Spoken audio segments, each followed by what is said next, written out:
Well, you know, one thing I like about the weekend that's coming up, or really any day, are cheat days and carbs. Yeah, I have a cheat day pretty much every day. And so if you are actually hoping to find out one way that you can enjoy a cheat day while also learning some communication skills, Pete, you're in luck, because today I'm introducing you to a local author and coach who is actually using the art of sourdough bread baking to make a difference and to teach people different skills. So we're about to meet Nancy Hand. Let's take a look. Hi, I'm Nancy Hand. I am the architect of Connect, and I have a business called TimeToBreakBread.com. I host breaking bread events where team leaders can come and discover how to create and implement a culture of clear communication, connection, and collaboration within their teams, all through a really fun and awesome and chill day of sourdough bread baking. How do you fall into the career of baking? Literally fell into the career. My mother was a doctor of food science. I'm a foodie. I'm from South Louisiana. My background is in contract law and mediation and dispute resolution.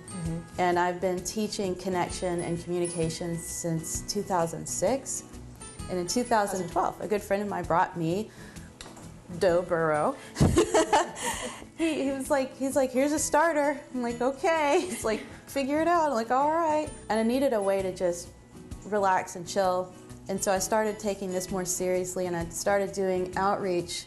I was enjoying meeting people, and it was wild the way just doing this connected us more to our community.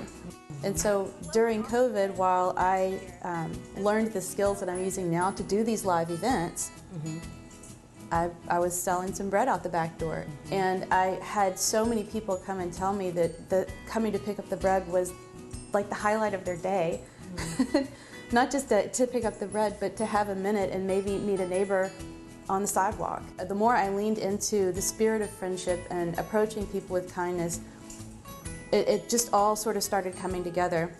And over the last year and a half, I've managed to find a way to take the sourdough bread baking and the connection and communication and negotiation and dispute resolution skills and bring them into a day that feels like play, but is so information rich, and it is a multi-sensory active learning experience. This is my sourdough starter. This is where everything, like, this is it. This is the spark. When I'm teaching this class for founders and businesses, I talk about this as the why. This is the big why. It is the spark that gets the fuel, the flour, the water, and the salt to create something beautiful like this. So you have to have this. Without it, you got nothing. This is dough burrow. And you are about to feed your very own starter. This is your starter, as yet unnamed. You can call it Little Dough.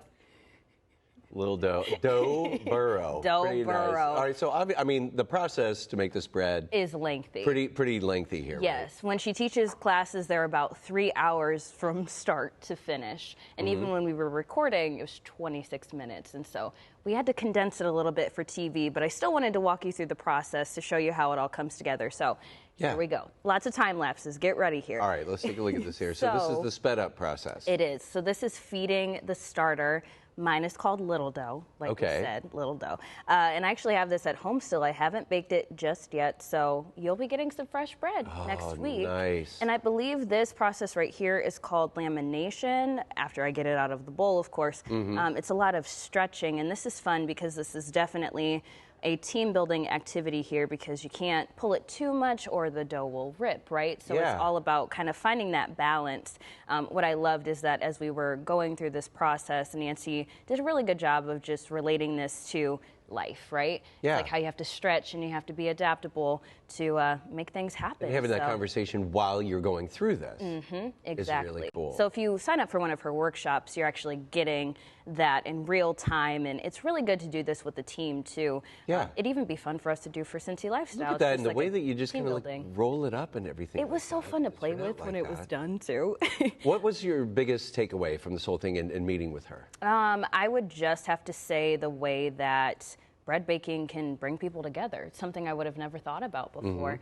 She talked a lot about when she kind of first started her business, it was in the peak of COVID, and it was so nice that people could just pop on by. She said she was selling bread out the back door, and that human connection that she was able to have during that time. So I would just say how bread baking can bring people together. I love this. So, I do all right, too. so we're going to hold you to that. You have your starter, Yes. your little dough. And we baked it. We'll look forward to that, trying that. Where can people learn more about this experience? Because it sounds really cool. Yeah, it is extremely cool. So timetobreakbread.com. That is a tongue twister. And then if you actually want to sign up for the virtual workshop, which is coming up on April 29th, you go to breakingbreadexperience.com, and it's a full day of bread baking, and you can see the look on my face. Yeah. How good it was. Really good. Really, really good. Well, and getting back to the old saying of breaking bread, and you should probably have a little bit more of that anyway. We should. Be good. Yeah, it was a good time, though. Oh, thanks, Mikhayla.